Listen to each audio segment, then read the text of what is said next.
Salve, meus amigos, tudo bom? Estamos aqui mais um episódio do meu podcast e hoje eu vou receber o professor André Gabi, que ele é bacharel em música, certo? E ele é professor efetivo da Universidade Federal do Pará, a Escola de Música da Universidade Federal do Pará. Ele é mestre em polifonia, não é isto? A polifonia que é o canto gregoriano, é um nome Isso, chique para canto gregoriano. isso, que foi lá na Universidade da Itália, não é? Foi Em no Turim. Conservatório de Turim, na Itália. Giuseppe Verdi, não é isto? O Giuseppe conservatório? Verdi. Isso. Então, a nossa conversa de hoje vai ser sobre a tese de doutoramento do professor Gabi, que é sobre o canto gregoriano na Amazônia, em resumo, né? Que começou com a descoberta de Vicente Salles, né? Que ele descobriu um documento histórico importantíssimo, fundamental para a música, e ele documentou isso num artigo de 1995, Uhum. que é Música Sacra em Belém do Grão-Pará, no século XVIII, o Cantochão dos Mercedários, encomendado pelo Frei João da Veiga. E me parece que esse artigo ele foi compilado num livro de ensaios sobre música sacra do Vicente Salles. Isso. Então, e o professor Gabi soube dessa notícia, ficou interessado no tema e começou essa pesquisa sobre esse documento que apareceu, um documento muito importante que a princípio não se tinha tantas notas sobre isso, não tinha tantos arquivos sobre isso, não tinha tanta coisa que pudesse ele investigar mais. E esse interesse foi despertando até que o professor Gabi tomou a iniciativa de investigá-lo, de pesquisá-lo, e essa virou a tese de doutoramento dele. E, bem, nesse início eu gostaria que tu falasse como foi esse início de projeto, ou seja, como começou a tua pesquisa, como despertou esse teu interesse pelo que o Vicente Salles tinha descrito e depois as outras notícias e informações que tu fores tendo sobre o assunto e como foi a pesquisa e tudo mais e a importância desse tema. Na minha tese, na primeira parte logo, eu explico o meu interesse pessoal no tema, né? Então, eu conto toda a história de como eu cheguei a esse tema, né? Já fazendo jabá da minha tese, não sei se vocês vão ter coragem de encarar, porque tem 900 páginas. Tudo bem, metade é documento, é apêndice, mas tem muito texto escrito. Então, mas na parte de interesses pessoais eu conto que esse interesse pelo tema, por esse tema, é anterior ao meu mestrado. Antes de eu ir para o mestrado em canto gregoriano, em pré-polifonia na Itália, isso muito por colaboração do padre, eu tenho que fazer aqui o agradecimento eterno a ele, do, do padre do Centro de Cultura, padre Fabrício Meroni, é um grande apoiador do meu estudo no gregoriano, incentivador. Eu levei comigo cópias desse documento histórico, que é um livro de título chamado Ritual, em latim rituale, é um ritual próprio da Ordem das Mercês, um ritual de ordem, então um ritual religioso, não um ritual romano. Ou seja, então um livro com liturgias, com cerimônias específicas próprias da Ordem das Mercês, da Ordem Mercedária. E eu tive acesso a umas cópias, porque eu tinha um colega no trabalho que estava tentando fazer mestrado nisso. Acabou que ele não fez o mestrado nisso, ele não concluiu o mestrado nisso. E eu levei, mostrei na primeira aula para o meu professor lá do mestrado, italiano, e ele disse que a gente não ia estudar aquilo. E, tipo, ele cortou na raiz aquilo. Os documentos foram e voltaram na minha mala e nunca foram estudados na Itália esse período.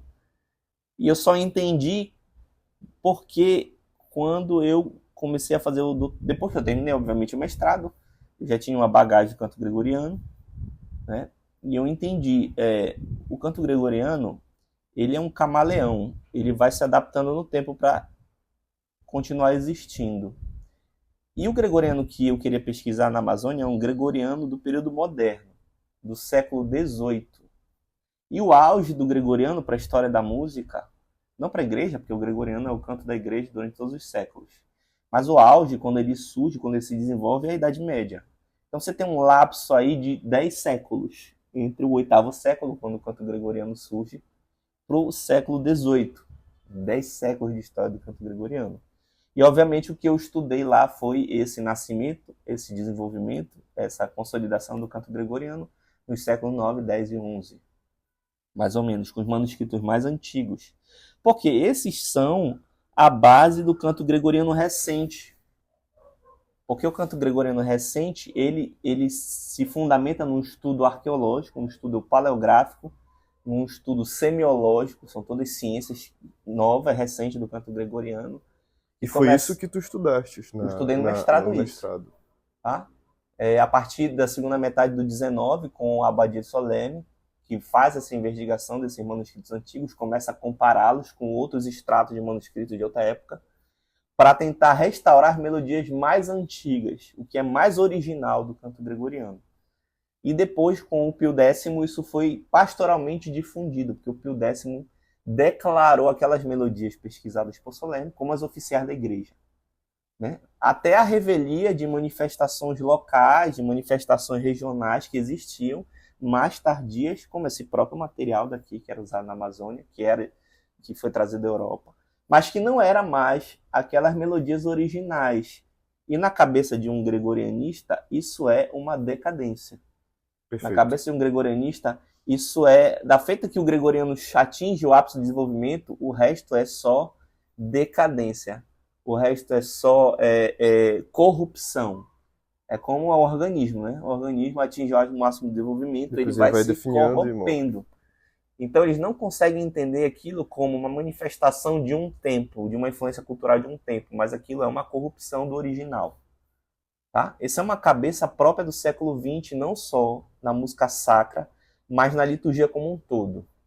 Tá? O movimento litúrgico está aí para isso. Né? Teve um monte de... O próprio Pio X, né, que fez várias restaurações do movimento restaurista, né? Não só na música, como na liturgia. E isso foi se aprofundando, cada vez ficando mais arqueologista. Por exemplo, dizem que a missa nova é nova. A missa nova é mais antiga que a missa antiga.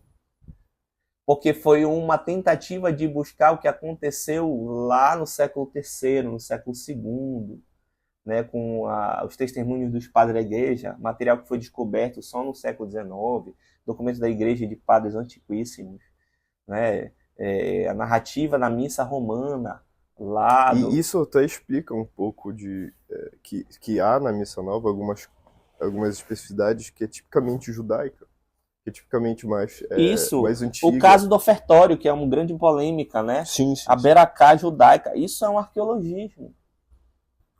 Isso não é um modernismo renovista, isso é um arqueologismo. O Jungmann, que é o grande autor da liturgia, é um arqueologista. Ele quer voltar na missa que Jesus celebrou de fato, entendeu? Né? Então, o canto gregoriano foi o primeiro a passar por isso, nesse movimento. O primeiro. Ele se tornou oficial no início do século XX, como primeira manifestação arqueologista. Então, eu entendi a cabeça dos gregorianistas do período do meu mestrado. Eles são defensores do canto gregoriano puro e original, e não dessa corrupção do século XVIII que veio parar aqui na Amazônia.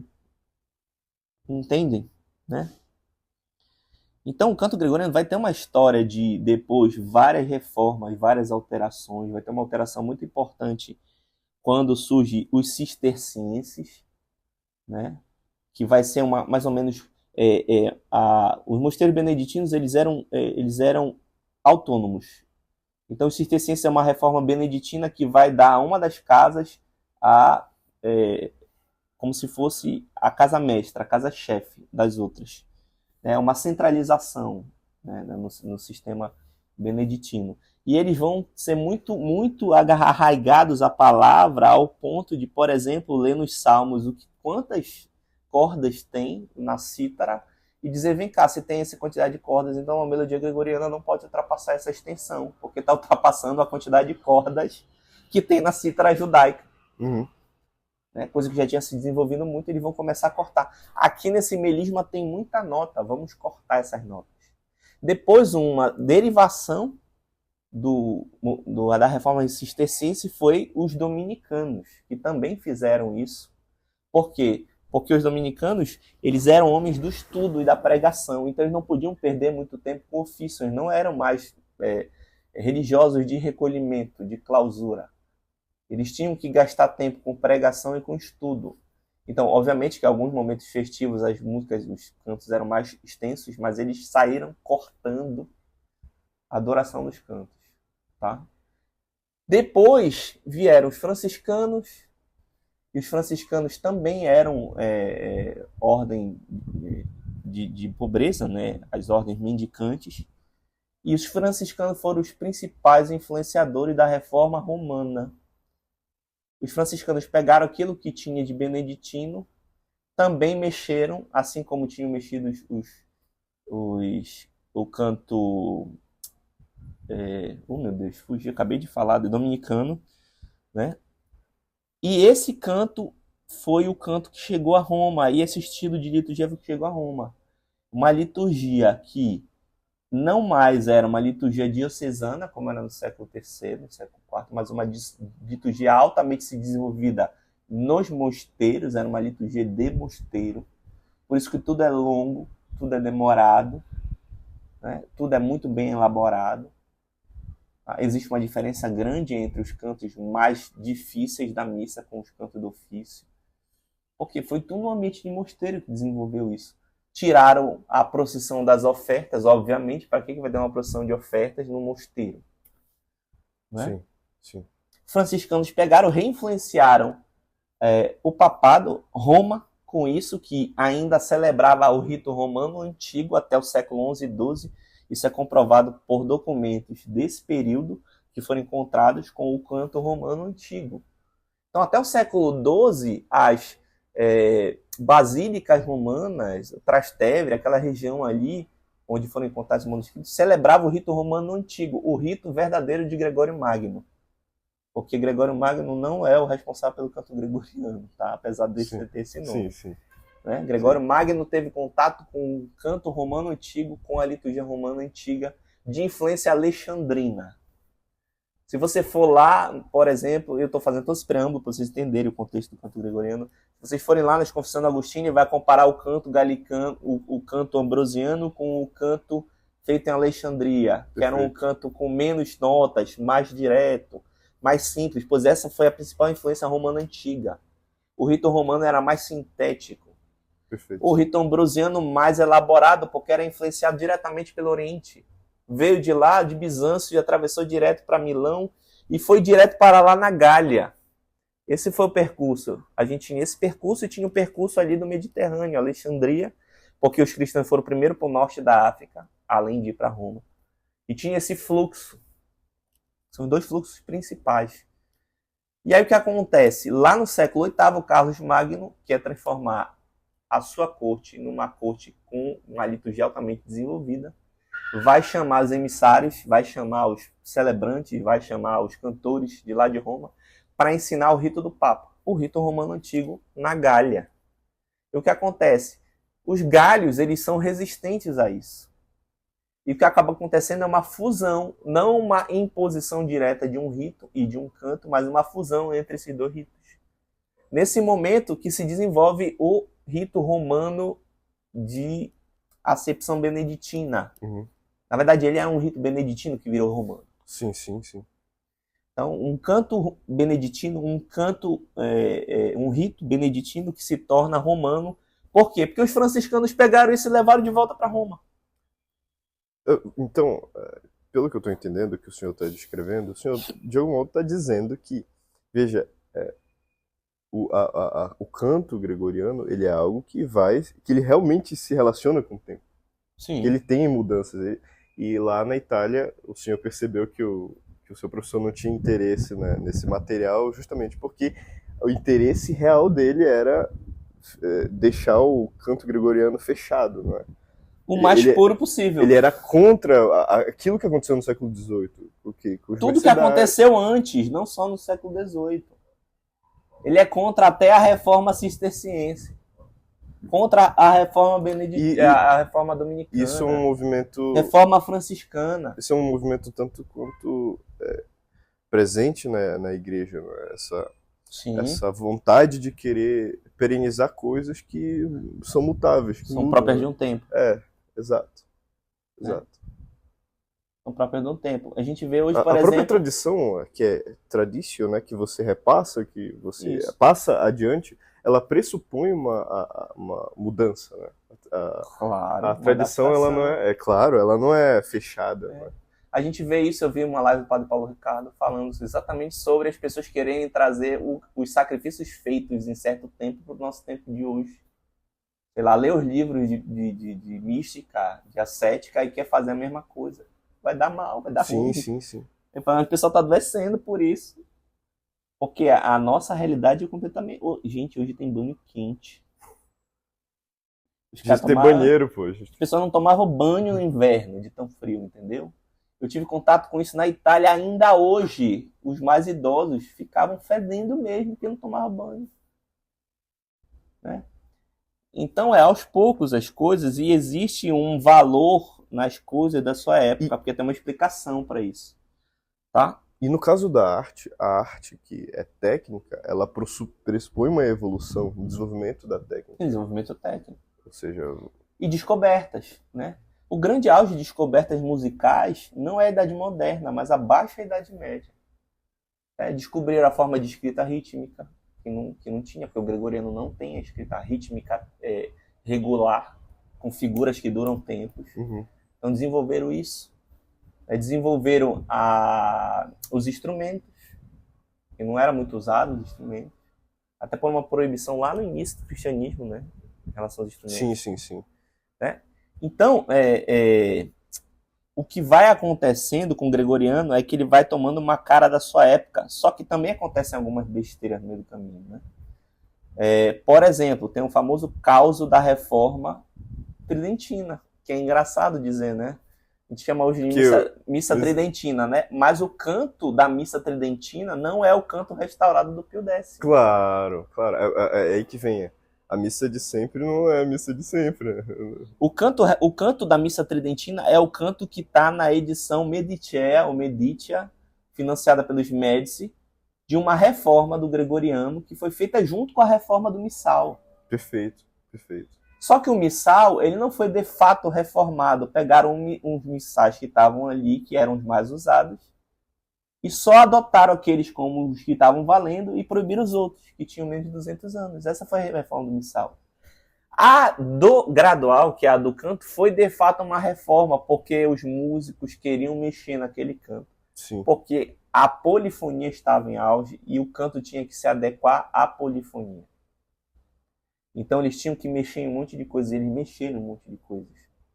Então, por exemplo, para um sujeito desse, como o teu professor italiano, a polifonia, o canto que a gente vê no rito tridentino, por exemplo, já é algo que... Não, que os tridentinos cantam o restaurado, né? Sim. Do Pio X. Tá? O que é um anacronismo. Porque se tu quer voltar para a missa do Pio V, tu tem que cantar o gradual do Pio V. Sim. Que foi publicado em 1614. Que é esse que eu falei, De Tempore e De Sanctis, 614 e 615. Que são uma das bases da minha pesquisa, inclusive. Por quê? Porque se eu tenho melodia do século XVIII, eu não vou comparar, e eu não comparei, com o que está no gradual atual, que é melodia do século XIX. Eu comparei com o gradual tridentino. Claro. Porque teve uma grande reforma ali que mexeu no canto. Seria perda de tempo para mim comparar com melodias que fossem as mais arqueologicamente antigas. Que não faz sentido. Que estão refletidas na restauração atual. Não faz sentido, né? E eu comparei com o quê? Com as melodias dominicanas. Franciscana eu não cheguei a usar, mas usei livros franciscanos portugueses. Existia também um sotaque português. E agora uma pergunta, Gabi. E os mercedários nessa história? Pois é, os mercedários têm uma história complicada. Que é fundamental, porque, veja, esse documento que nós tivemos aqui no Pará são dos mercedários. Qual era a grande dificuldade em relação aos mercedários? Os mercedários são uma ordem medieval. Eles nasceram no século XIII. Em Barcelona, não é? Barcelona. Então a minha cabeça era o seguinte, então eles usaram melodias antigas, da época dominicana, né, pelo menos. Quando foram publicados os livros dominicanos? Mais ou menos no período que os mercedários estavam se estabelecendo. Então, provavelmente, né, talvez não sejam as melodias beneditinas mais antigas que eles usaram, mas as melodias dominicanas. Isso surgiu no século XIII. Então, eu vou comparar com as melodias dominicanas, certo? Beleza. E eu comparei com as melodias dominicanas. Só que não são iguais às melodias dominicanas. São parecidas. Alguns cantos são parecidos, mas só são parecidos por quê? Porque não tinham fontes na Reforma Tridentina. Não tinham fontes em livros portugueses. Tinha uma origem que foi usada para criar melodias próprias mercedárias, de santos mercedários. E por isso que se assemelhavam às melodias dominicanas. De fato, eles beberam dominicanos. Beberam onde não foi possível beber no que teve da Reforma Tridentina, dos livros portugueses do período. Mas os livros mercedários antigos, publicados antes da Reforma Tridentina, possuem melodias dominicanas. Isso século XIII. Não 13, saíram 14. no século XIII os primeiros livros mercedários. 14. Por que não saiu logo os livros mercedários? Porque o mercedário ele surge com uma ordem laical. Eles não são uma ordem religiosa. Eles não tinham como principal a prática do ofício. Então não fazia sentido eles terem um livro próprio. Eles adotavam os livros das dioceses que tinham à mão, cada diocese. Isso gerava uma certa falta de unidade.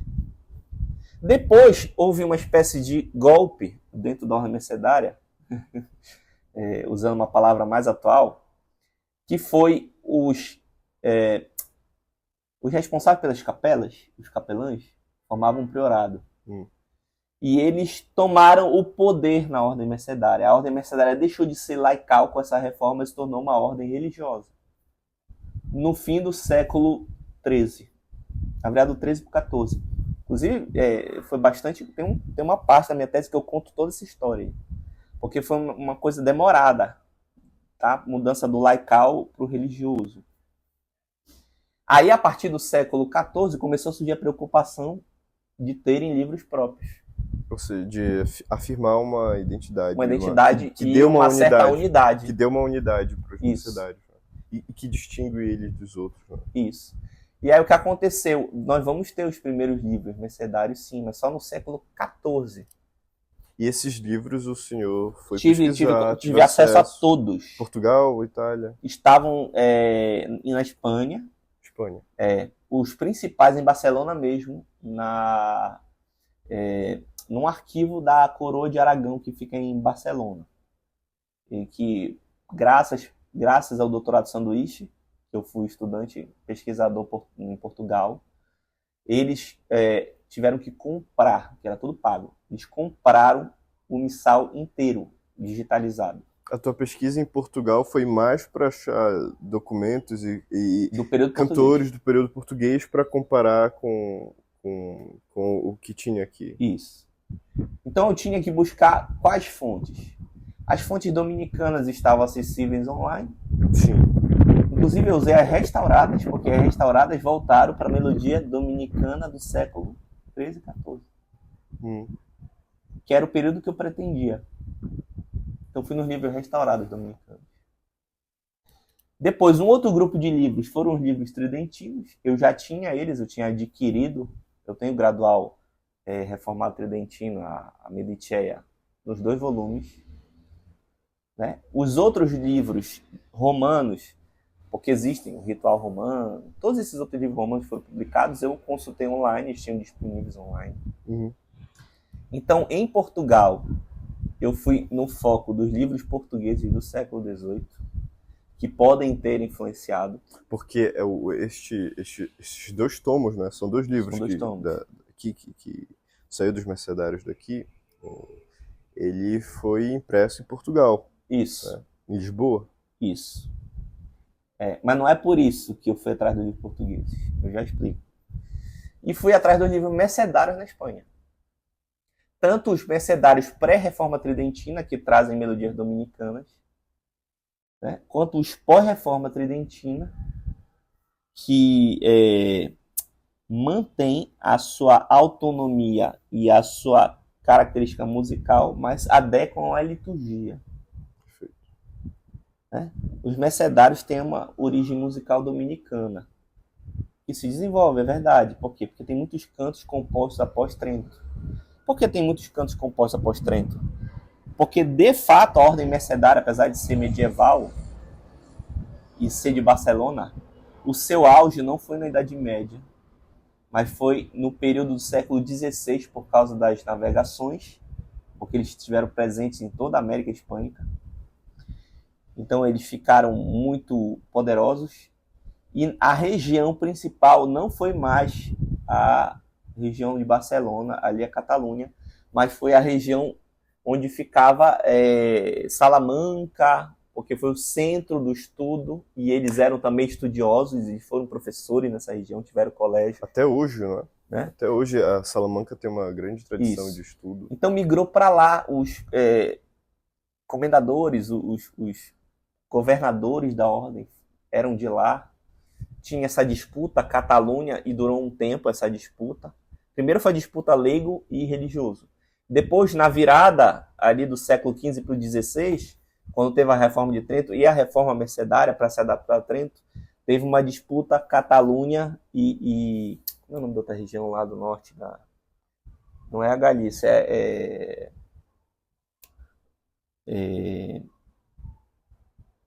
me fugiu agora o nome onde fica Salamanca, tá? Salamanca, Ávila. Então, quando acontece a reforma tridentina, o que acontece com Trento, eles proíbem os livros que tinham menos de 200 anos. E os livros mercedários tinham menos de 200 anos. Os mercedários acataram, talvez desejaram isso. Por quê? Porque você produzir um livro desse é muito caro. E você se adequando ao rito romano, tudo fica mais fácil. Porque você vai pegar os livros, adotar os livros romanos, que vão ser publicados lá em Roma mesmo. Tinham várias casas editoras, tipografias que republicavam esses livros em várias regiões. Na Itália, até na Antuérpia, eu achei edição de Antuérpia, então em outras regiões da Europa, que esses livros eram publicados. E o que não tivesse na nossa liturgia que fosse romano, nós fazíamos livros complementares. Então não precisaria mais ter um missal, como tem o missal dominicano até hoje, mas um missal mercedário. Ok, a gente adotou o missal romano. A gente vai usar o missal romano, a gente vai usar o ritual romano para fazer batismo, para fazer casamento, né? Ritual que traz os sacramentos, né? Esse mesmo ainda, pontifical, esses livros romanos todos, né? Não fazia mais sentido usar iteros mercedários. Adota a reforma romana, o que for próprio das mercês, a gente faz livros complementares. E é isso que é o ritual. É um livro complementar à liturgia romana. Para quê? Porque realmente tinha algumas tradições mercedárias medievais ainda, né? Eu cito uma que é o Salve Regina do sábado, da noite de sábado, que era muito importante para eles, né? A gente faz até hoje essa liturgia do Salve. Liturgias de santos. E aí você vai ter não só as missas, mas as procissões. E o ritual traz muito mais procissão do que missa. Na verdade, o nosso ritual daqui, ele foi um livro reduzido do ritual que já existia mercedário. Eu vou chegar nisso, né? Porque eu vou ter esses livros mercedários pré-Trento, mas eu vou ter 3 livros pós-Trento, mercedários que são importantíssimos, que foram usados todos na comparação. Além dos dominicanos, o grupo dominicano, do grupo mercedário. Eu tinha um livro de coro, Manuale Cori, chama em latim, de 1598, ou seja, pós-Trento, mas que ainda não tinha passado pela reforma que aconteceu mercedária, ou seja, trazia melodias dominicanas ainda. Ele está mais próximo dos livros dominicanos do que os livros romanos. Eu tenho um ritual, o primeiro ritual depois da reforma que aconteceu. A reforma mercedária acontece em 1616, se não me falha a memória. Acho que foi isso. E aí eu tenho um ritual publicado em 1639, já adaptado a esse cerimonial mercedário que foi publicado. Que eu também consultei esse cerimonial mercedário. para ver o que tinha de diferente. Então, feito esse ritual, vamos ver o que tem nesse ritual. Basicamente, as liturgias romanas colocadas com as melodias antigas. Uhum. Basicamente isso. No geral, né? Foi isso. Os textos foram trocados pela liturgia romana e as melodias foram mantidas. Tá? Com uma certa variante, que acaba acontecendo na transmissão. Depois, tiveram que fazer um novo ritual. Por quê? Porque entre 1639 e 1701, que é a data do novo ritual, aconteceu a declaração da canonização de vários santos mercedários. Porque o processo de canonização dos mercedários santos começou mesmo, de fato, no século XVII, que a ordem estava poderosa. Então, uns foram declarados santos mais pela antiguidade. E foi nesse período que também os mercedários começaram com as navegações e tudo mais. Isso, estava rolando navegações. Estava em alta. Era para difundir também, vejam, isso é um raciocínio pós-tridentino, por quê? Porque o pós-Trento reafirmou a importância dos santos, reafirmou a importância das imagens, reafirmou a importância das devoções frente ao protestantismo. Então era preciso que os mercedários construíssem uma imagem devocional dos seus santos. Então foram contratados artistas plásticos para pintar quadros. Tem uma tese só sobre isso que eu fui consultado no meu doutorado. Tese de um barcelonês, de uma pessoa da Catalunha, que escreveu só sobre isso. A imagem devocional mercedária do século XVII. Aí você tem os quadros, as pinturas, as iluminuras, os altares, a famosa cena de fundação da ordem mercedária, os relatos, a construção da história mercedária. Tentando consultar documentos antigos, muitas vezes não tendo contato, sendo só mais uma transmissão oral, não encontrando tudo. Daí surgem as lendas, né, em torno ao fundador, Pedro Nolasco, de que quando ele nasceu, ele era tão doce que as abelhas pousaram na mão dele, da doçura das suas mãos. Que ia ser mãos caridosas que iam doar dinheiro para resgatar os cativos. Que a ordem mercedária nasce para isso, para recomprar escravos cristãos no contexto da cruzada espanhola ali com os mouros, né? Então, o cristão era aprisionado pelos mouros, levado para ser vendido como escravo.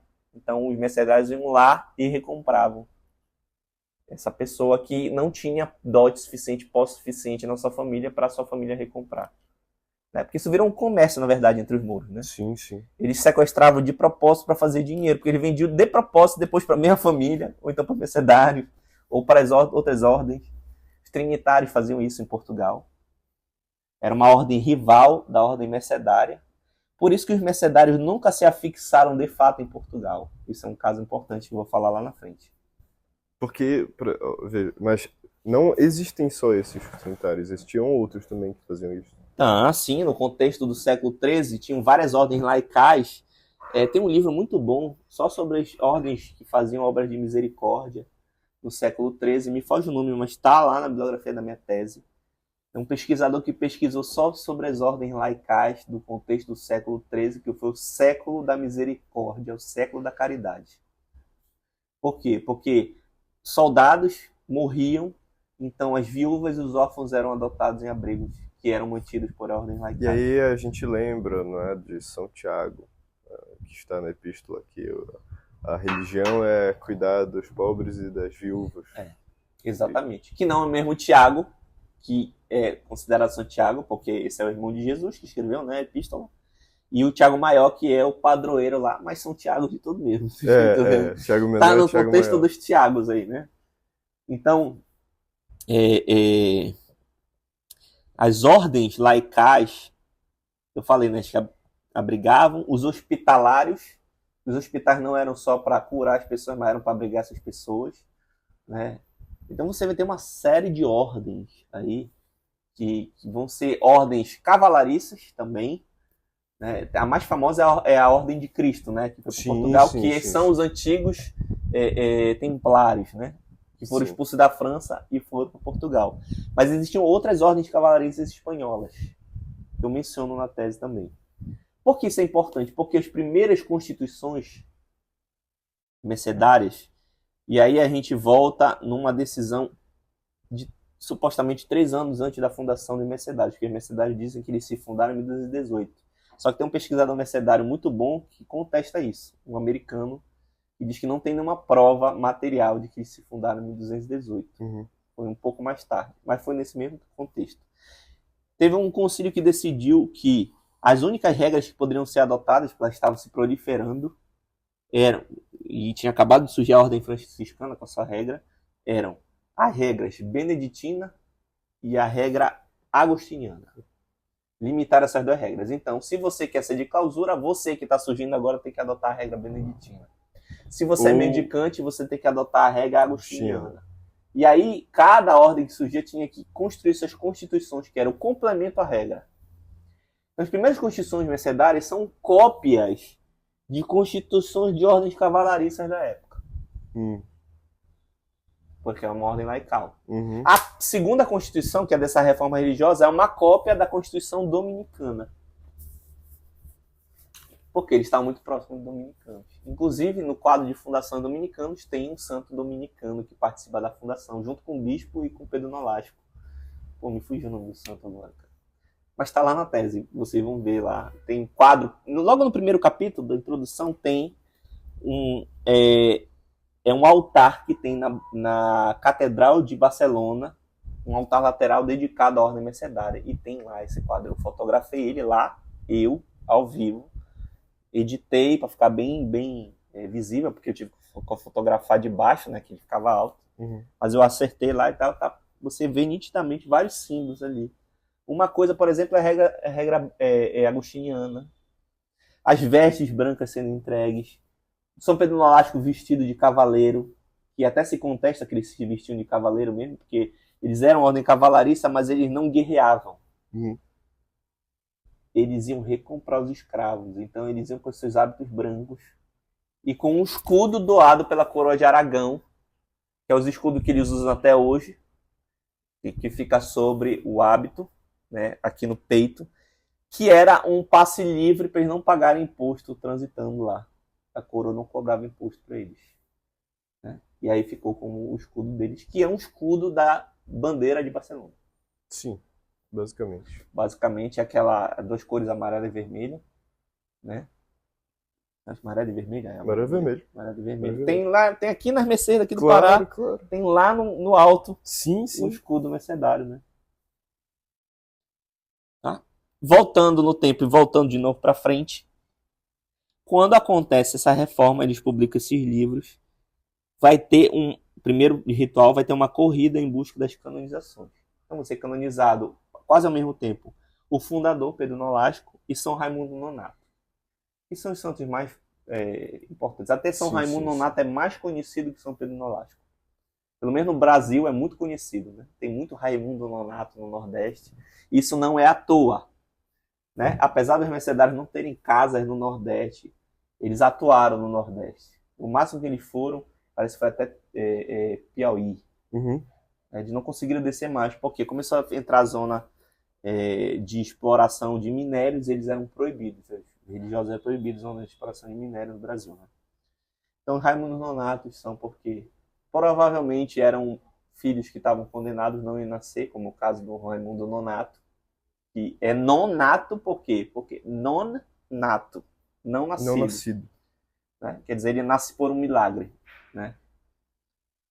Tá? Que, na verdade, o nome dele é francês. Né? É barcelonês, praticamente. Né?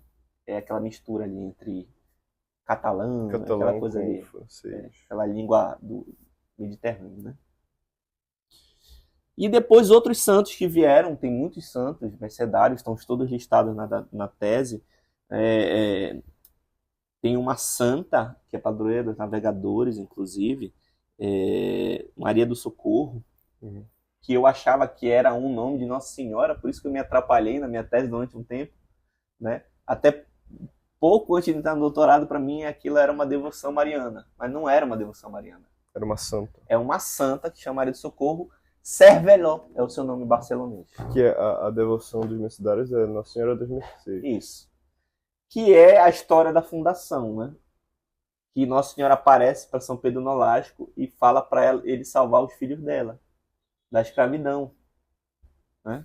Que ele está com as correntes, você pode ver que toda a imagem de Nossa Senhora das Mercês moderna Isso é bom, porque isso é uma imagem construída no século XVII. Uhum. Tem as correntes.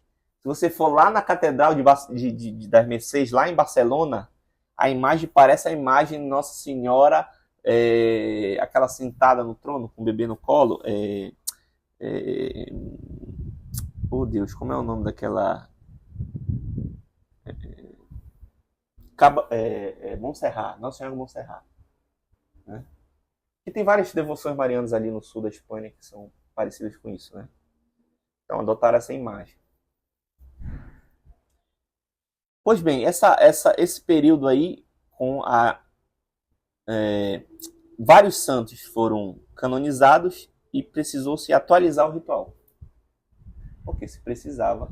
E além disso, a missa é especialíssima, e tem um artigo só sobre isso que foi consultado, especialíssima de Nossa Senhora das Mercês, foi aprovado, os textos dessa missa. Então, por causa disso, tiveram que publicar um novo ritual. Esse ritual traz essas missas, é um ritual publicado na Espanha, publicado já em Madrid, se não me falha a memória, esse do 1701, eu não tenho certeza já. E tem essas atualizações. E por causa disso, várias melodias foram compostas nesse período. Que eu não consegui aceder à fonte mais original. A fonte mais original que eu consegui acessar foi esse ritual. Uhum. Porque antes, existem alguns manuscritos mercedários, eu consultei esses manuscritos, inclusive do período moderno, eles estão lá em Toledo. Existe um acervo enorme de livros de Gregoriano em Toledo, né? Um pouco caro de copiá-los, né? Então eu copiei poucos, só os que eu procurei. Eu tive uma manhã para pesquisar isso, cara. Não sei como eu consegui encontrar alguma coisa. Eu cheguei de madrugada em Toledo, eu lembro benzinho. Eu fui de Madrid a Toledo de trem, cheguei antes de amanhecer. Fui à missa, 6 da manhã, na Catedral de Toledo, 6h30, não lembro agora. Depois, do lado da catedral, na própria catedral ficava esse acervo, que é o acervo da catedral, só que foi uma outra entrada. Fiquei lá durante a manhã e o início da tarde, que foi o que eu consegui poder acessar, porque aquela época ainda era de pandemia, então tinha uma dificuldade em relação a isso. Mas o Isidoro, que é o bibliotecário, eu lembro o nome dele porque ele foi muito gentil, porque eu ainda estava em contato com ele por e-mail. Eu falava assim, Isidoro, eu preciso de uma página assim assado, que eu acho que tinha nesse volume aqui assim assado. Tu mandas, eu te pago, eu pago o acervo. Ele mandava para mim por e-mail e eu pagava. Graças a um outro conhecido que eu fiz lá, porque eu não conheci o Isidoro, quem me visitou o Isidoro foi um outro pesquisador. E esses networks são fantásticos, né, cara? Porque tu não imagina que vai acontecer isso. Um amigo português soube que eu estava lá, me convidou para cantar um concerto de Gregoriano na Espanha, porque tinha um regente que ele tinha estudado espanhol, que ia fazer um concerto e o convidou para cantar. E como eu pretendia ir à Espanha para fazer as pesquisas, ele falou, tu já vais porque não cantas com a gente nesse concerto em Guadalajara, que não é Guadalajara do México, é Guadalajara original, perto de Madrid.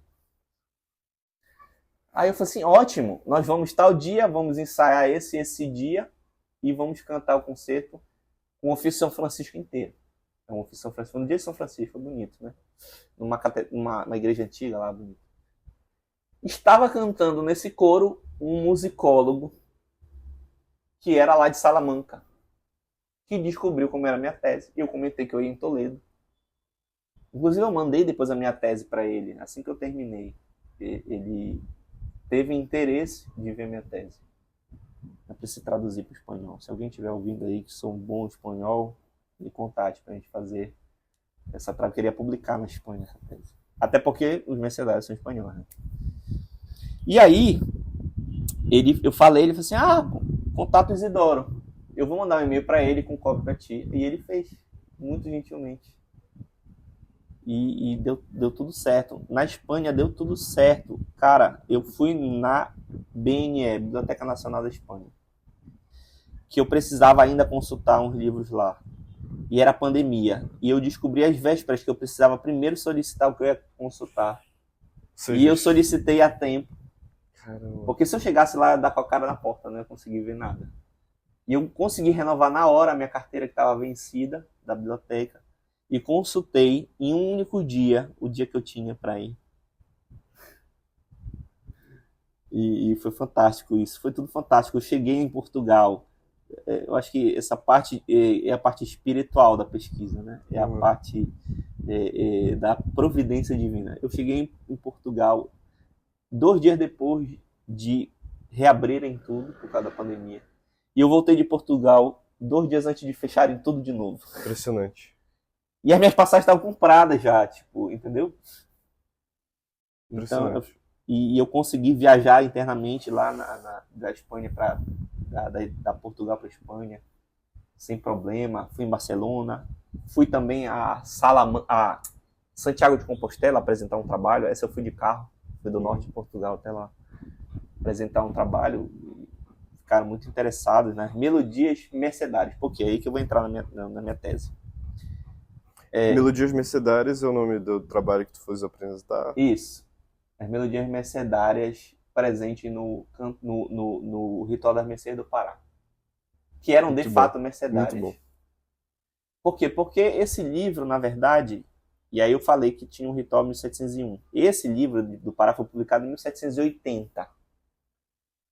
O primeiro volume. O segundo volume que eu encontrei, porque ninguém tinha achado ainda esse volume, nenhum pesquisador do Vicente Salles, graças a um bizu do meu orientador. Assim, vai lá na faculdade de Direito, lá, Largo dos Franciscanos, lá em São Paulo, é a USP, né? Fica no centro de São Paulo. Tem uma biblioteca antiga lá, consulta lá. E eu achei o segundo volume lá, que eu não sabia da existência. Isso no primeiro ano do doutorado. O Vicente Salles sabia da existência do segundo? Só do primeiro? Sem saber. Só que eu já desconfiava que tinha alguma outra coisa, porque o livro para mim era incompleto, porque eu comparava esse com o Ritual de 1701. Por quê? Porque ele realmente foi feito inspirado nesse livro. Porque você pensa, os mercedários chegam em 1640 no Pará e ficam até 1787. E olha só, os livros estão publicados muito mais perto do fim da Ordem Mercedária aqui. O que eles celebravam de 1701 ou de 1640 até 1780? Os seus livros.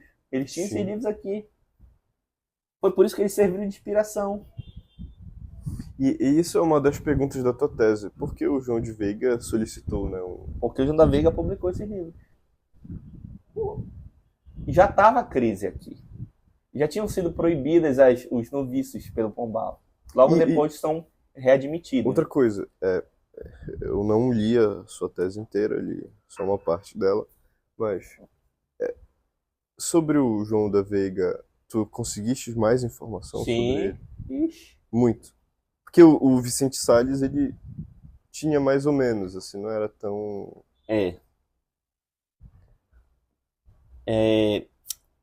O João da Veiga, e eu acho que o Vicente talvez soubesse isso, mas isso é uma informação muito relevante. O João da Veiga era cunhado de um padre muito importante aqui do bispado, porque ele era próximo do bispo e chegou a ser enviado do bispo lá para o oeste, lá para a região amazônica. E depois ficou governando na ausência do bispo, numa passagem entre o bispo e outro. Impressionante isso. E ele era cunhado dele. Por quê? Porque esse padre foi casado com a irmã do João da Veiga, que faleceu. Quando ela faleceu, ele entrou pro seminário. Qual é o nome desse padre? Cara, agora tu me pegaste, eu esqueci o nome dele. Certo. Esqueci o nome dele, é tanto nome, tanta coisa. Ele é muito relevante. Se lembrar o nome dele até o final dessa conversa, eu falo. Mas essa história tá na tese. Claro. Eu descobri documentos sobre a família do João da Veiga, que tinha terras em certa região de Cametá. Então eu tracei, claro, isso tudo faz parte da microhistória. Não sei se você conhece essa corrente historiográfica. Não conheço. A microhistória é aquela corrente historiográfica que, apesar de se basear em manuscritos, ela vai tentando completar lacunas, porque ela não tem todas as informações. Então ela fica uma coisa meio romance, meio história. Porque a história sempre é, de fato. Eles só assumiram isso, né? Claro. Eles assumiram academicamente isso. Então, tem alguns autores importantes da microhistória que contaram histórias de personagens. Uma outra coisa importante é que a microhistória não se foca numa história generalista, mas na história das pessoas. A história Uma dos biografia hábitos. individual, entendeu? História do hábito, ou de uma biografia de uma pessoa. Então é da microhistória que vem o surgimento daqueles livros, né? A história da vida oculta de Paris, da vida pública, não sei, que conta mais ou menos... Essa aí é uma corrente anterior, mas importante para a microhistória, que é a escola do análise. Isso. École do análise. Isso. Que se importa com essa parte cultural, com essa parte... a vida privada, né? Menos econômica e política. História da vida privada da França. E você... Ele vê os grandes medievalistas, né? Só que a microhistória é uma corrente posterior. Ela vai ajudando a compor, não é? Isso. Você vai vendo aquelas vidas particulares, aquelas coisas particulares, até de diário, né? De notas e coisas assim, mercados. Isso. Aí você vai compondo o cenário para poder... Essas correntes são do século XX, elas não procuram construir uma história assim, geral, política, econômica. Elas pegam e contam histórias de comunidades, de pessoas. Perfeito. Então a microhistória faz isso e foi uma das inspirações para eu investigar a vida do João da Veiga. Então eu tracei a possibilidade do João da Veiga ser de Cametá e não ser de Belém. Por quê? Porque a família dele tinha terras ali naquela região e tinha uma casa mercedária em Cametá. Isso é importante. Onde ele provavelmente estudou, porque eram nesses lugares que as crianças eram instruídas. Lá despertou a sua vocação. E depois eu confirmei, de fato, porque ele foi comendador no convento de Cametá. Antes de ser comendador em Belém. Perfeito. Então, ele estudou fora de lá, sim, para ser mercedário, ele estudou em Belém. Ele está nas listas de frades aqui da casa do convento de Belém. Ele deve ter ido ao Maranhão, porque era a casa principal em São Luís. Mas ele foi ser comendador lá em Cametá. E eu desconfio que ele tinha um vínculo com a terra, entendeu? Isso é apresentado como possibilidade lá. Né? Por quê? Porque a família tinha posses naquela região. O seu nome é o nome do seu avô, provavelmente. Era João também. Tem uma tradição normal, né? Claro. Isso daí era muito comum você passar. Inclusive, era muito comum você ver na mesma família vários João, por exemplo. Sei lá, se o avô fosse, se a família já tivesse uma tradição desse nome, tinha irmão que era João e outro que era João também, isso aqui com... Exatamente. E ele entrou muito novo. Dá para traçar mais ou menos a idade que ele entrou, assim, né? Fazendo os cálculos, dá para descobrir a idade dele, mesmo sem saber quando ele nasceu. Mais ou menos assim, né? Por volta de... né? Porque a gente sabe a data da morte dele, que está em documento registrado. Né?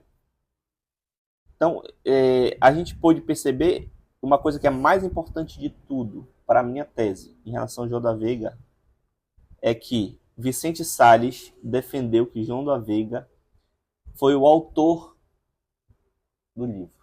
Que ele até fala e era a maneira dele ver. Porque ele fala que ele presume que o João da Veiga seria um grande músico também, Isso. não é? Isso. Mas não tem muito bem dado disso, é mais um... Na verdade, tem dado corroborando o contrário. Ele não era músico exatamente. Perfeito. Certamente estudou, porque todos estudavam canto na sua época, para poder cantar. Então era na própria preparação do noviço que acontecia isso. Né? Mas ele foi conhecido por um pregador, então ele era um professor do seminário também em Belém. Então ele era teólogo, filósofo.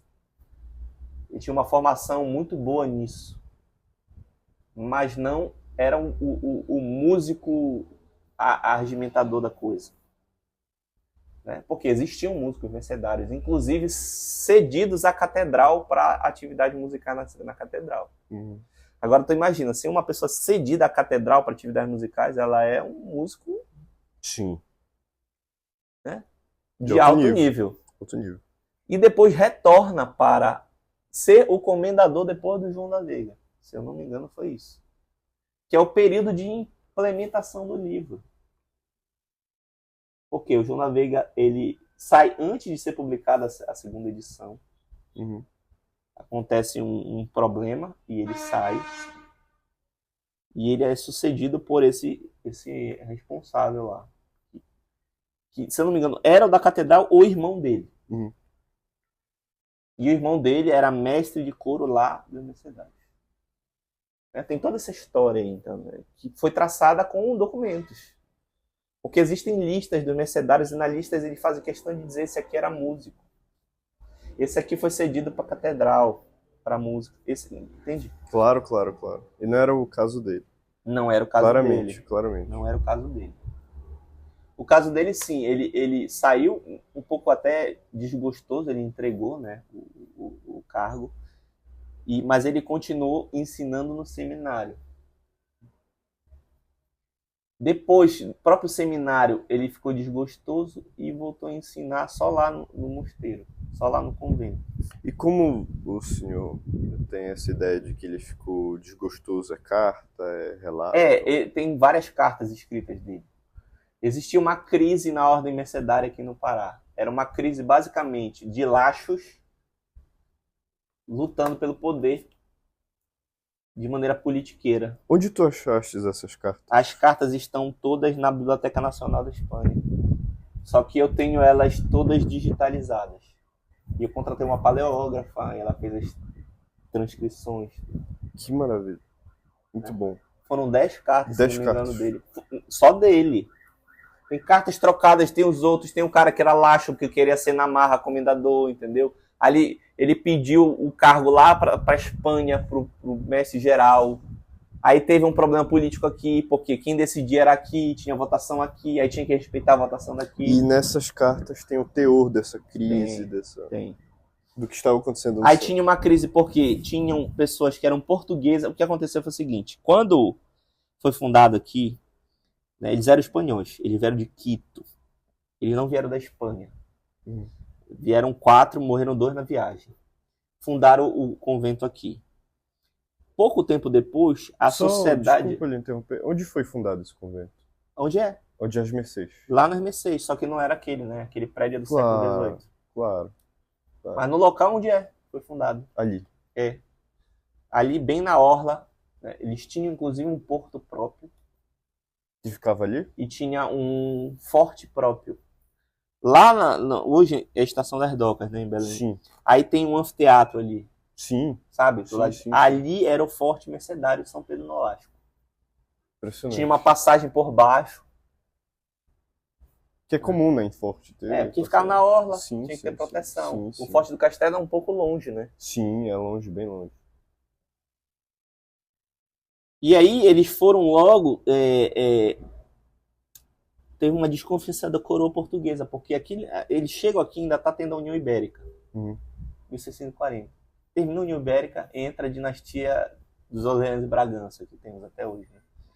E aí começou uma desconfiança, eles tentaram expulsá-los, os trinitários fizeram pressão para expulsar eles daqui, que estavam também... E os trinitários vieram para Belém quando, mais ou menos?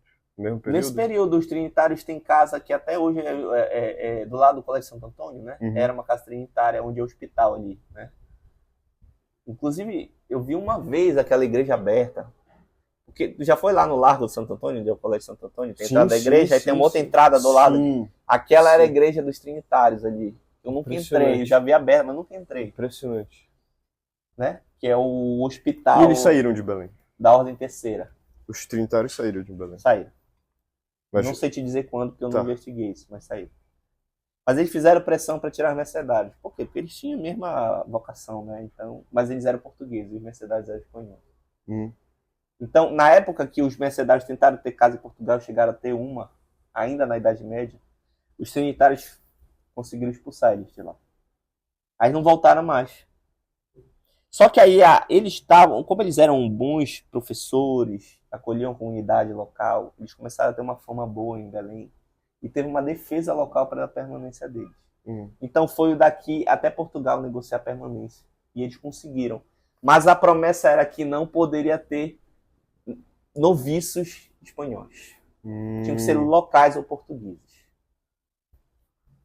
geralmente portugueses. E isso tem algum motivo específico de não ter que enviar para outros lugares? É, desconfiança com os espanhóis. Os portugueses não queriam os espanhóis aqui Sim, observando. sim. Já tinha os jesuítas, né? Que também são de origem Sim. espanhola. Os jesuítas chegaram aqui Que logo também tinham no... muitos portugueses, né? Claro, Eu acho que tinha a mesma proibição em relação aos jesuítas, né?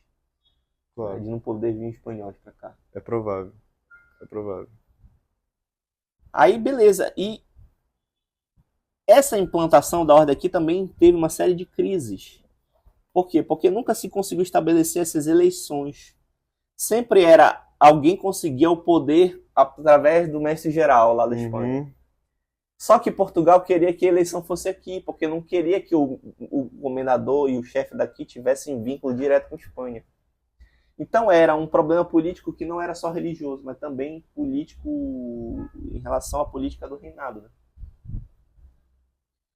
Então tiveram crises, quase foram expulsos de novo no início do século XVIII.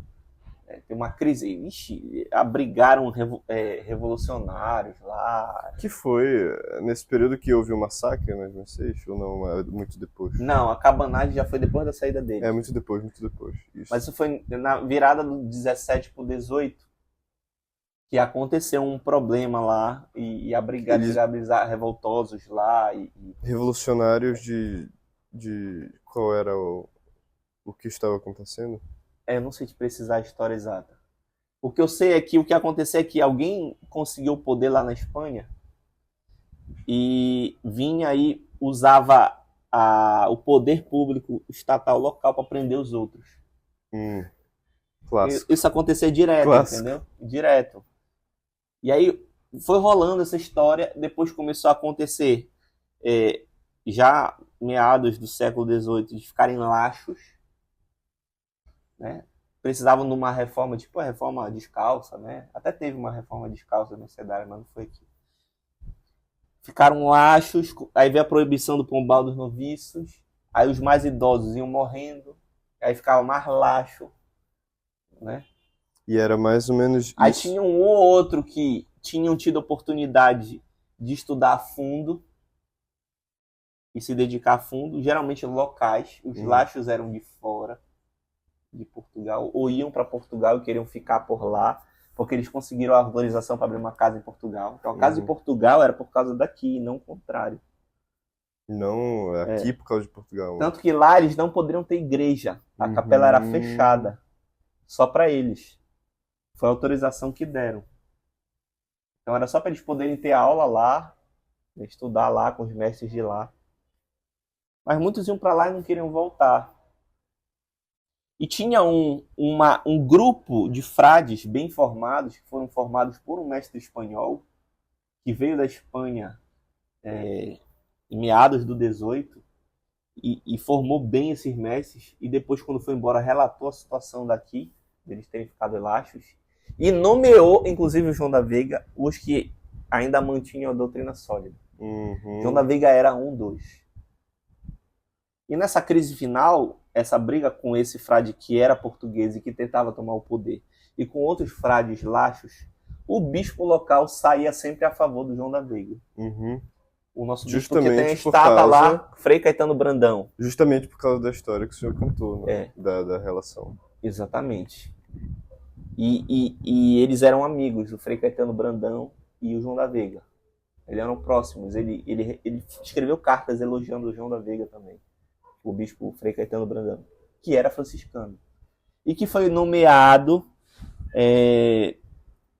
foi o primeiro nomeado após a morte de Dom José, quando assumiu Maria I, que defenestrou o pombal da administração. Proibiu o pombal de pisar em terras de Lisboa. Inclusive tinha a piada de que ele ia a Lisboa, aí era um caixote com a terra local, os caras carregando ele porque não estava pisando na terra de Lisboa. Né? Maria I, que depois foi ridicularizada no Brasil, chamada a Louca, mas que foi uma excelente monarca nesse período de juventude, e que ficou louca porque perdeu o filho querido que ia ser o rei, e o marido ao mesmo tempo. E não suportou. Né? Porque não era para o João VI ter sido rei, e nem rei do Brasil. Né? não veio para cá embora do João VI, Sim. era para outro filho que morreu, que era o herdeiro. Né? São as reviravoltas da vida, né, que vão produzindo essas coisas. Mas Maria I permitiu novos noviços. E nesse mesmo período que Maria I retorna, João da Veiga se torna comendador. E o seu primeiro ato, aliás, seus 2 primeiros atos, foi 1. Pedir noviços. 2. Solicitar a impressão do ritual. Que eu encontrei a autorização lá na Torre do Tombo, em Portugal, porque tinha uma mesa censora estabelecida pelo Pombal, ainda estava em vigor. Certamente ele estabeleceu para proibir a educação jesuíta no Brasil, na colônia, e ele estava trocando a educação toda. Coitados, não tem nada a ver os oratorianos. Aí trocou pela educação oratoriana de Filipe Neri, né? Que era mais a favor das ciências e tal, não era peripatética, não era aristotélica, sabe aquele papo de maçom lá do Pombal, né? Na verdade, no fundo, é porque o aristotelismo não tem espaço para essas coisas, né? No fundo é isso. Não, é claramente isso. Então ele odiava essa educação jesuíta, peripatética, que era educação também feita lá na M6. Educação peripatética, né? João da Veiga é elogiado por ser um grande peripatético. Né? Ainda herança da escola de Salamanca, de onde veio seu mestre. Perfeitamente. Né? Veja que essa tese é de música, mas, meu amigo, os assuntos todos se entrelaçam aqui, né? Com certeza. Teve um da banca, né? Um professor. Não, mas é impossível tratar desses assuntos sem penetrar diversas ciências. Né? Teve um professor muito engraçado. Ele disse, sua tese não é de música, é de história. Foi mesmo. Aí o meu orientador fez uma defesa, né? Depois que ele terminou de falar. Mas isso foi fez uma defesa à minha tese. Isto foi durante a apresentação. Na arguição dele, né? Quando ele foi fazer as perguntas. E qual foi a defesa? A defesa do meu orientador é que eu fiz exatamente o que ele tinha me dito para fazer. Essa foi a defesa. Né? Uhum. Que eu fui responder as perguntas que eu tinha me feito. E que essas perguntas se entrelaçavam com o aspecto musical. Né? Com certeza. Porque ele fala, não fizeste uma análise musical profunda. Realmente, eu não tive como fazer. Porque só para investigar isso eu gastei 900 páginas. Eu investiguei um documento e o seu repertório. E não fiz análise musical dele, de fato, né? Coisa que cabe, não é? Numa dissertação. Cabe, alguém pode pegar aquele material. Cara, minha tese serve de fonte para música, para história, para filosofia. Eu vejo como um documento fundamental para a história do Pará, por exemplo. Demais. E olha que eu nem coloquei como apêndice todos esses manuscritos que foram transcritos. Eu ia colocar todas as transcrições paleográficas na tese, mas sem ela já deu 900 páginas. Eu sei, não, deixa para um livro, eu vou publicar isso um dia. Tu pretende publicar? Pretendo, só que eu tô descansando um pouco, essa tese me deixou muito cansado. Tem que deixar lá eu tô deixando ela dar uma envelhecida, entendeu? Deixar de molho. Mas eu pretendo fazer alguns outros trabalhos. Mas, por exemplo, em relação a essa tese de pegar e aproveitá-la em uma publicação, digamos, mais... Dá para fazer publicações musicais, dá para fazer publicações históricas, dá para trazer essas transcrições. Mas tu já tens em mente, mais ou menos, algo? Tem essas 3 ideias, né? E de publicá-la na Espanha, né? Cara, eu tenho tanto material desse período que dá para escrever uma história do bispado desse período. Impressionante. Porque eu tive que pesquisar sobre o bispado também. É porque também precisa se fazer, né? Alguém precisa fazer a história do clero brasileiro. Eu tenho cópias. Que é algo que ainda não tem. Isso é uma coisa curiosa. Eu fui... O Frei Caetano Brandão foi o bispo do período que os mercedários encerraram as atividades aqui, né? O que é uma coisa curiosa, porque ele era muito amigo de João da Veiga. Não sei se eles se desentenderam depois, mas o Frei Caetano Brandão, ele foi meio que... Ele tinha um interesse pessoal, mas também houve uma pressão da coroa. Então foi uma junção de fatores. O interesse pessoal dele, ele queria as casas mercedárias para a diocese. Porque ele queria criar colégios para meninos pobres, ó. Praia do Carlos, franciscano, né? Hum. Já a coroa estava de olho na riqueza necessária. E o que acaba acontecendo quando eles saem de fato em 1794 é que eles fizeram o levantamento do patrimônio, né? Fizeram, como é que chama? O inventário. E muita coisa que era de uso de igreja litúrgico se perdeu, foi deslocado para outros lugares, né? Pratarias, aquelas coisas ali, provavelmente para Sé. Até o sino das Mercês foi para Sé. E a parte mais de fazendas, gado, não sei o que, foi tudo para coroa. E as casas que deveriam ter ido para a diocese também foi para coroa. O convento das Mercês foi entregue à coroa e tem reclamação de bispo do Pará até o fim do século XIX, quase 20, não sei se foi Dom Macedo Costa, me foge o nome do bispo agora, dizendo que a coroa nunca entregou, e o governo brasileiro nunca entregou, o governo paraense também, o convento para a diocese. Impressionante. Brutal. Depois virou um lugar que era... me foge agora o órgão que funcionou lá durante um tempo, até o Sarney, ele reformou lá, na época do Sarney, tem até uma maquete. Teve um incêndio lá nesse período, né? Mas o convento pertencia ao governo federal. Durante um tempo funcionou o INSS, quando aquele prédio ali da Presidente Vargas pegou fogo. Aquele prédio que agora vai ser um hotel, parece. Sabe aquele prédio bonito ali no início, perto da Inasa, ali no pé da Praça do Pescador? Que pegou fogo. Eu morava no quarteirão anterior ali. Eu vi esse prédio todo dia. Aí foi para lá o INSS, que funcionava lá nesse prédio. Depois a UFPA conseguiu ter a responsabilidade do prédio. E está fazendo uma restauração. Uma reforma. Que eu acho muito mais válido, né? Na Europa, as universidades tomaram conta desses prédios, eles são bem usados. Esse prédio vai ser da Universidade de Música, não é isso? Ou não? Não, é um prédio multidisciplinar. De museologia, não é? Multidisciplinar de artes. Isso, de museologia, né? Vai ter artes plásticas, museologia, vai funcionar a editora lá. Editora da UFPA. Editora da UFPA geral. Pra lá. Vai ser a saída da editora lá. A escola de música vai ter duas salas lá. Certo. E já funcionam lá 2 cursos. De restauro, graduação e mestrado em patrimônio cultural. Tu já ouviste falar do Deoclésio Redi de Campos? Não. Isso daí seria interessante tu pesquisar. Ele é um paraense que ele foi curador do Museu do Vaticano. Nossa. E ele foi responsável pela restauração da Pietà.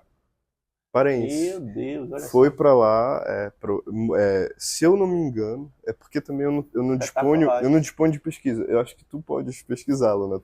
Tu tem mais ou menos o caminho das pedras de pesquisa, pegar documento antigo em universidades e tudo mais. E eu não sei se ele faleceu na Itália ou aqui, mas nos anos, creio que 80, ele deu cursos aqui de restauração. Eu queria muito encontrar se tem materiais desse tipo, etc.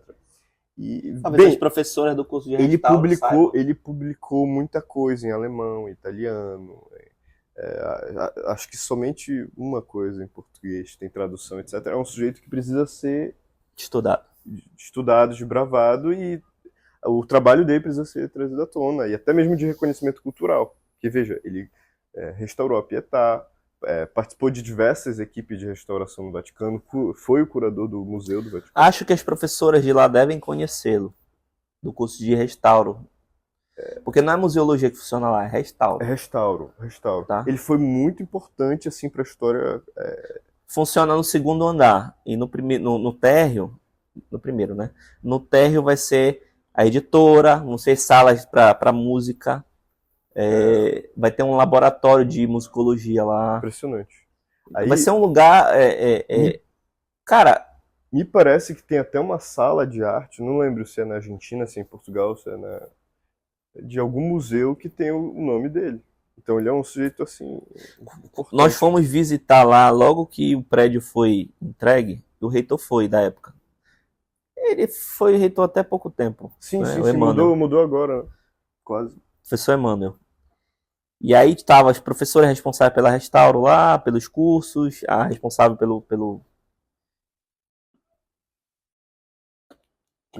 Thaís Sanjar. Cara, eu entrei numa das salas lá, que eu não sei exatamente o que era, se era uma capela, se era a sala das Constituições, onde tinha os capítulos. E aí eu comecei a cantar gregoriano lá, para experimentar a acústica. Negócio. Sozinho, assim.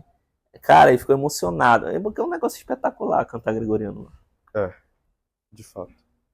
Foi feito para isso aquilo. Então, vamos retomar aqui onde eu parei aqui. Até Tu estavas falando do João da Veiga, dessa questão mais... da crise que aconteceu e tal. Então, a minha hipótese, né, que eu confirmei, e assim, eu comprovei quase que, vamos colocar assim, 70%, 75% a origem dos livros. Eu não achei o livro de fato de onde eles copiaram, mas a minha tese é que eles tinham copiado as coisas. Por vários motivos.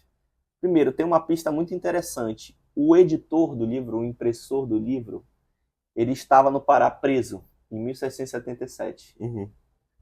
Tá? Que era um editor famoso de Portugal. E cargas d'água, o cara estava preso aqui. E foi solto na mesma data que o João da Veiga pediu novos noviços. Sim, será que o João da Veiga intercedeu para soltar esse cara da Maria I? Porque o documento é da mesma data. Né? Então, eu já tracei uma tese na minha cabeça. Ele levou daqui com ele o material para imprimir. Não foi alguém que da Mercedário que foi até Portugal e entregou para ele lá. Ele estava aqui. Foi. Ele deve ter tido reuniões com o João da Veiga e com os outros responsáveis musicais do convento.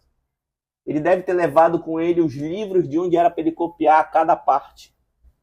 Eu mostro que foi uma pessoa que não é tão músico, apesar dele ter feito edições de música, que copiou porque existem erros assim bobos, sabe? Basilar.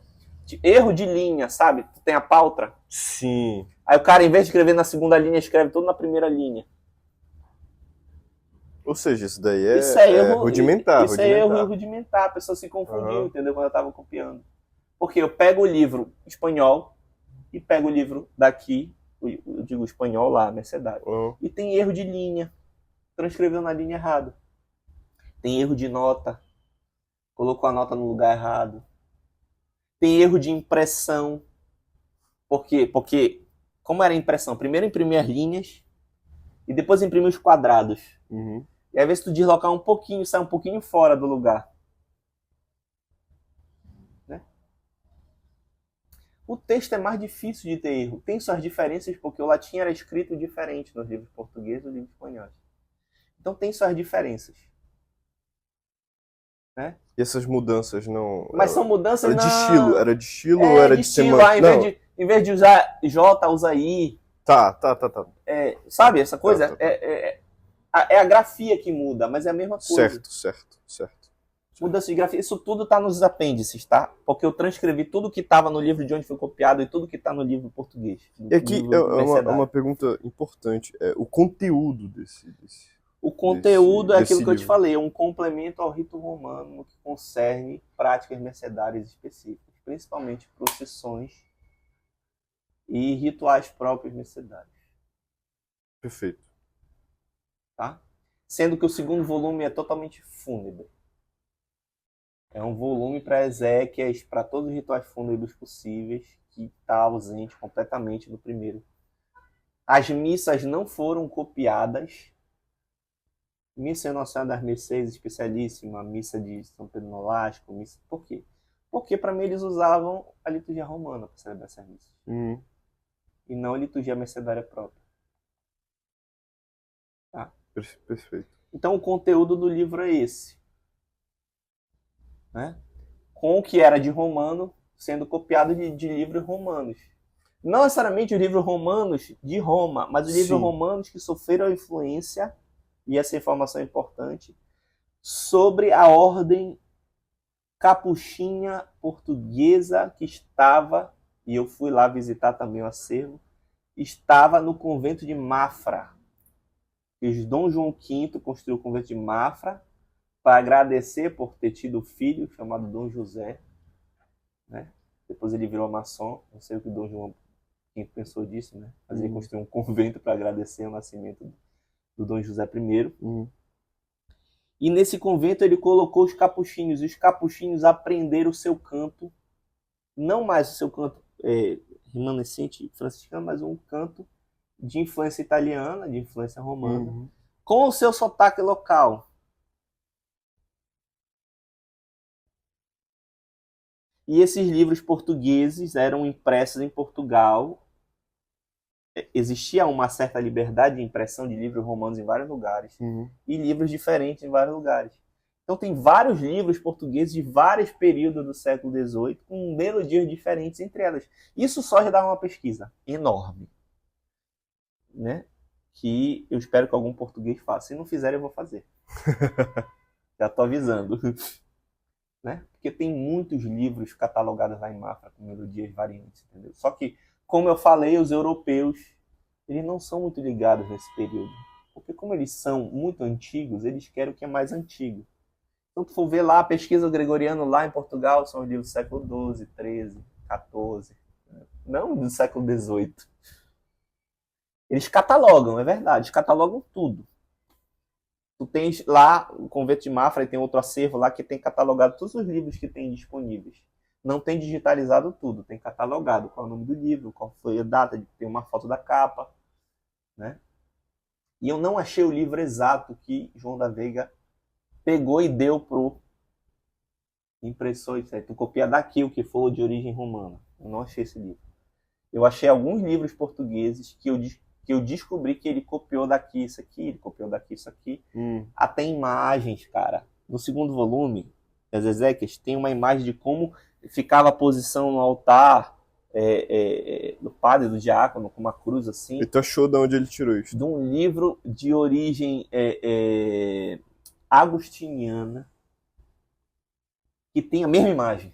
Exatamente. E que provavelmente tinha em Belém esse livro. Porque tinha um acervo lá no Grêmio Literário Português que tinha uma edição anterior desse livro. Não é essa que eu achei, mas uma anterior. Que tinha a mesma imagem. E como tu chegou nessa imagem? Cara, eu peguei todos os livros que tinham digitalizados na biblioteca, tanto de lá da Biblioteca Nacional de Portugal, BNP, como a biblioteca lá de Coimbra, e tem alguns outros acervos digitais portugueses, né? E baixei tudo que tinha do século XVIII. E olhei de um por um. Tudo que tinha de livro litúrgico, eu olhei de um por um, todos eles. E falei assim, olha, isso aqui... Tem lá. Isso aqui tem lá. E aí eu passei um ano, praticamente, doutorado, comparando o livro, entendeu? Eu tô usando óculos, né? Eu não usava óculos antes do último ano do doutorado. Eu fiquei cego para perto de tanto comparar livro. Porque primeiro eu estava só no meu monitor, depois eu peguei a minha televisão no meu quarto, 40 polegadas, eu botei no meu escritório e liguei o computador nela, que eu não estava conseguindo ver mais. Eu tinha que ficar com a tela dividida, assim, né? Um aqui, outro aqui, e comparando. E depois estão escrevendo para a tese, porque todas as comparações estão na tese. Todas. Do livro inteiro em 2 volumes. São 180 e poucos exemplos de canto. Impressionante. Comparado com 7 fontes diferentes. Para dizer assim, olha, essa melodia foi copiada do livro Mercedário. Por quê? Porque não tinha nada no romano. Tá aqui, eu não achei esse livro no romano. Isso aqui é um santo mercedário, não tinha por que ter no romano. Essa aqui foi copiada desse livro português aqui, assim, ó. Como sabes, a melodia é igual, por que foi desse livro? Ah, porque, olha só, ele copiou até como coloca o salmo depois de cantar aqui. SL ponto não sei o quê. E o cara copiou, porque tinham 2 que tinham diferente, entendeu? Muito bom. Tem umas poucas coisas que são de fato autorais. Mas, assim, são bem... Pouquíssimas. No ritual espanhol tinha uma orientação escrita em espanhol na rubrica. E aí foi traduzida para o português. Essa orientação está em português, no ritual português. Daqui, né? No ritual paraense, vamos colocar assim. Daqui foi publicado em Portugal, mas é paraense. E veja, este é o primeiro ritual paraense. O único. Eu acho que é o único livro brasileiro O único livro que foi publicado para uso no Brasil nesse período. É a fonte histórica das mais antigas da música sacra brasileira. O meu orientador de ensino, a tese de doutorado deles. Foi escrito em 2000. Foi por isso que eu escolhi ele como orientador. Claro. E ele é um pesquisador da música sacra brasileira. Pesquisou muito música sacra ali no eixo São Paulo, Minas Gerais. E tu contataste a esposa do Vicente Salles, não é? Na verdade, quem nos colocou em contato, eu não a conhecia. Quando eu voltei do mestrado... Isso foi quando? 2013. 2013, quando eu voltei do mestrado, eu conheci um pró-reitor de assuntos internacionais, porque ele era o mesmo responsável do Fórum Land. O Fórum Land ali perto do Carmo, ali na Praça do Carmo, que era um fórum que incentivava as pesquisas e os restauros da Cidade Velha. Eles eram mais arquitetos, ele era arquiteto, Flávio Nassar, falecido já. E o professor Flávio Nassar, ele ficou entusiasmado porque ele sabia que eu sabia o canto gregoriano e ele queria que fizesse alguma coisa de gregoriano nos prédios. Por exemplo, a Capela Pombo também foi adquirida pela UFPA, está sendo reformada há muitos anos. Então ele pediu para me convidar. Quem conhecia ele era o meu colega que também tinha o material do gregoriano do Canto Chão. Antes de eu ir lá para a Itália, ele conhecia, falando na sala, me apresentou para ele. Eu fui em reuniões do Fórum Land. E aí o professor Flávio Nassar falou assim, mas tu não vai pesquisar o livro dos Mercedários do Pará, do Canto Chão paraense? Assim, hã? Ah, sim, era aquele livro que eu tinha levado, né? Não, eu não tenho ele inteiro, só tenho umas cópias poucas. Ah, não seja por isso, tá aqui. Me deu um pendrive com o livro todo. A professora Marina me deu, eu tô te dando agora. Você é a pessoa mais gabaritada pra fazer isso. Toma. Muito bom. Aí o que aconteceu? Assim, meu Deus, professor, mas tem que falar pra ela e tal. Não te preocupa, eu vou te apresentar ela. E aí eu também conheci ela, não por meio dele, por meio do professor Jonas Arraes, que era um outro professor que ajudou a digitalizar esse livro, que era próximo do professor Vicente Salles. Cuidou até de edições do Vicente Salles quando ele era vivo. Nós fomos ao almoço na casa dele, me apresentou a professora Marina, fiquei próximo dela, contatava ela sempre. Durante o doutorado todo eu contatava ela, mandava coisa para ela, mostrava o que eu tinha achado. Ela assistia a minha defesa.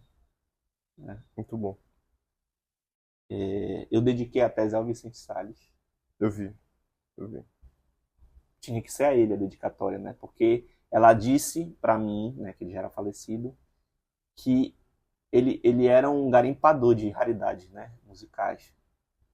Um entusiasta da música enorme, assim. Tinha muita partitura, muita coisa. Doou tudo no museu da FPA, né? Mas ele não doou esse livro para ninguém. Ele não doou para a biblioteca da FPA, ele não doou em nenhuma biblioteca, nem a Biblioteca Nacional. Porque ele tinha medo que esse livro não fosse bem cuidado. Ele sabe, ou seja, estava dizendo que esse aqui é o que eu tenho de mais, que eu achei de mais importante na minha vida, foi isso aqui, né? Que ele comprou, inclusive, de um alfarrabista, né? Então eu fiquei próximo dela, porque eu sempre dava comunicações a ela de como estava andando a pesquisa, o que eu achava. Então foi um contato. Sempre que ela vem a Belém, que eu fico sabendo, a gente vai almoçar. Um trabalho assim que provavelmente ele gostaria muito de ver o resultado. E eu gostaria de tê-lo também para falar para ele. Porque eu tenho certeza que ele ia ficar feliz de saber, olha, o João da Veiga fez isso e aquilo outro. Tinham outros frades importantes das Mercês, olha, esse era um músico, esse foi um músico na catedral. Né? As cartas que eu achei de João da Veiga. Que certamente quando ele escreveu lá nos anos 90, isso aí era impensável, né? Já estava na BNE, mas não tinha essa facilidade de pesquisa, né? Não. Hoje é muito mais fácil. Tu entra no acervo da BNE daqui e tu achas. Eu achei coisa no acervo daqui e anotando. Quando eu for lá, eu vou procurar isso e isso. Um detalhe importante. Essas cartas eu não achei agora no doutorado. Eu achei quando eu fui em 2015. Porque como eu conheci o Flávio Nassar, Quando ele soube de uma bolsa de pesquisa para jovens pesquisadores, ele me contatou na hora. Olha, tem uma vaga sobrando aqui, porque não teve inscrições suficientes. A bolsa é de tantos euros para passar 2 meses pesquisando na Espanha. Na Espanha não, quer dizer, onde tu pleiteares, mas quem está financiando é o Santander, que é o banco espanhol, né? Então faz tudo agora até 5 da tarde para tu conseguir a bolsa. Eu estava dando aula lá no campus, eu era professor lá. Eu era professor da escola de música, mas estava dando uma disciplina lá no campus. Aí eu, na hora, atendi o telefone e falei assim, gente, eu vou encerrar a aula agora aqui, porque eu preciso fazer uma coisa até 5 horas, eu depois reponho a aula. Mas é uma coisa muito relevante, tá?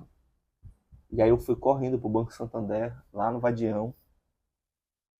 Fiz todo o procedimento, peguei toda a documentação e tal. Fui aprovado na bolsa que eu tinha que usar até 2015. Em 2013 eu recebi essa bolsa. Aí eu consegui usar a bolsa em 2015. Eu fui em maio. Foi maio, passei abril, maio, eu acho lá. Foi. Minha avó tinha acabado de falecer, cara. Uma semana depois dela falecer. Ainda bem que eu tava aqui presente. Sim. E eu passei 2 meses e eu coletei muito material, não só na Espanha como em Portugal naquela época.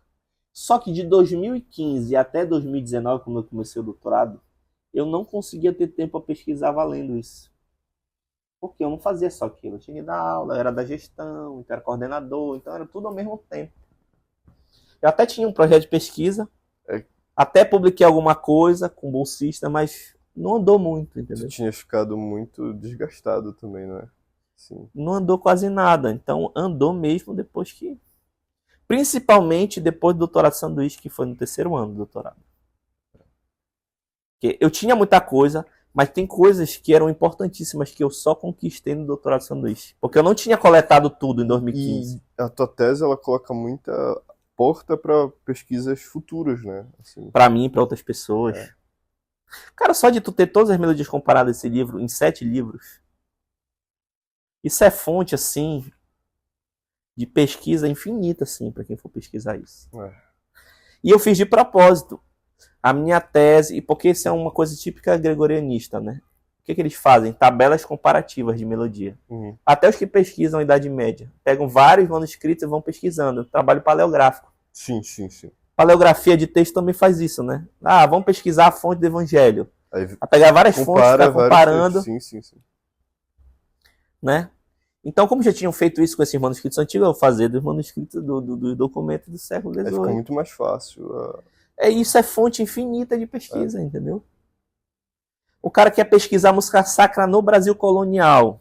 Fundamental. Ele vai ter acesso a melodias portuguesas da época, porque tá lá as melodias portuguesas.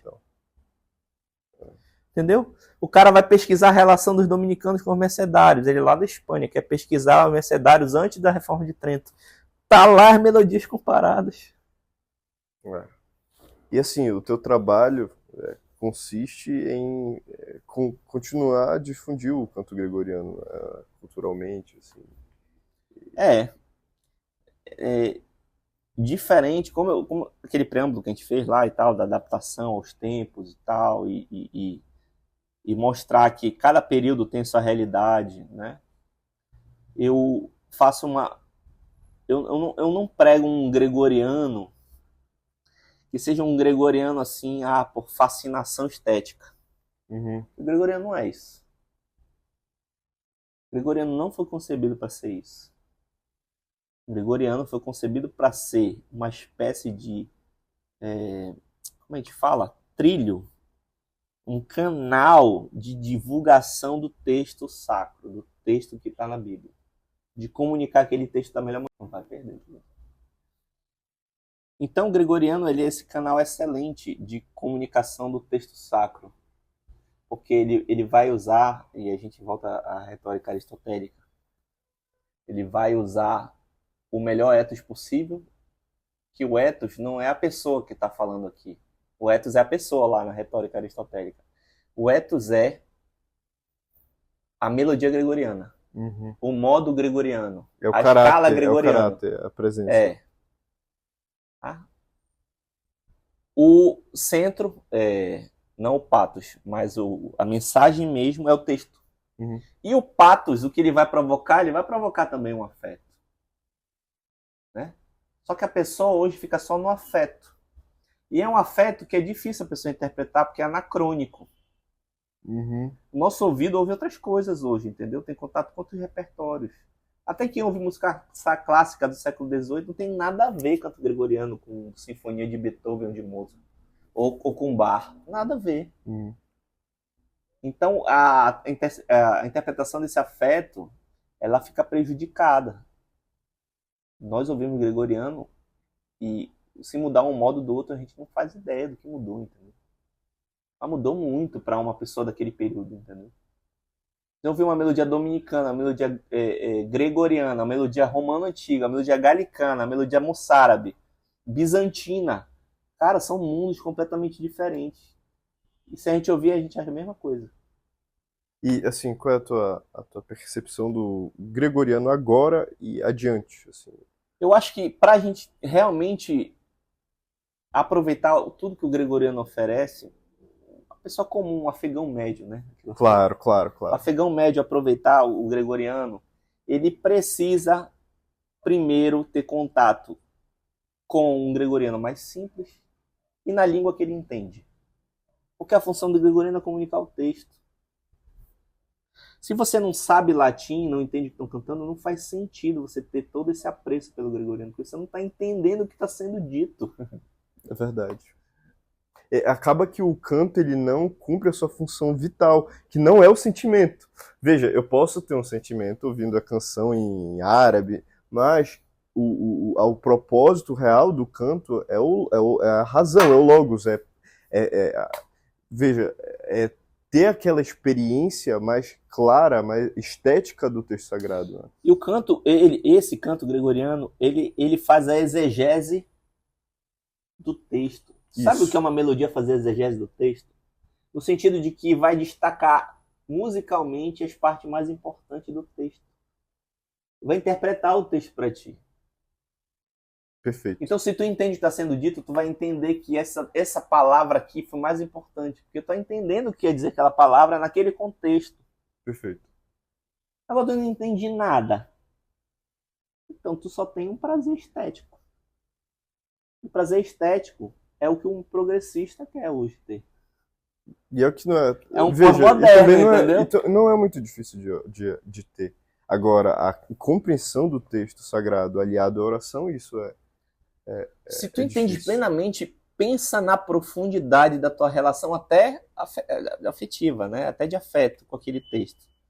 Agora, se tu te emociona porque a melodia te relaxa, te acalma, o que é diferente de uma pessoa que vai e entra num museu pós-moderno e também fica emocionada de ver um rabisco? E a Tu não tá questão. entendendo aqui, não é a pessoa que não tá entendendo do Isso que rabisco. o senhor falou da simplicidade do canto gregoriano demonstra também que. Também.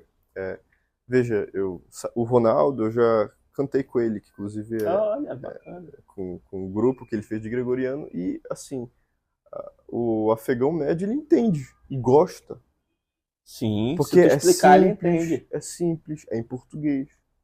Ah, sim, sim. O gradual simples é o que eu defendo hoje como, vamos colocar assim, apologética do gregoriano. O gradual simples, que foi todo traduzido para o português. E é muito fácil assim aprender. Um sujeito que já sabe mais ou menos cantar, dá pra você incluir Dá. ele, dá pra você ensinar ele. Aprende rápido. Aprende rápido. Me perguntaram, mas e o gradual romano? E os cantos romanos mesmo? Esse do repertório que é usado no Vaticano, ou então Miss Tridentina? Português. Eu falei assim, vai perder todo o sentido retórico do texto. Porque as palavras no latim, elas são embaralhadas.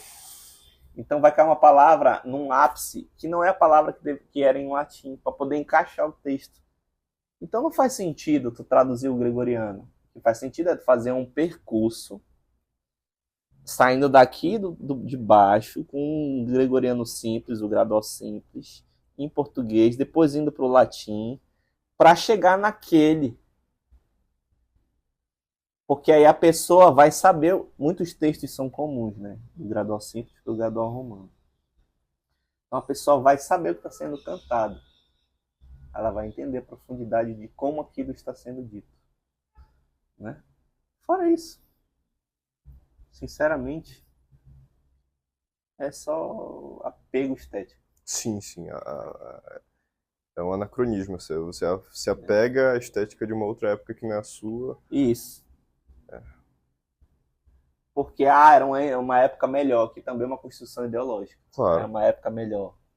Toda época tem seus dilemas, seus problemas, seus conflitos, claro, claro. né?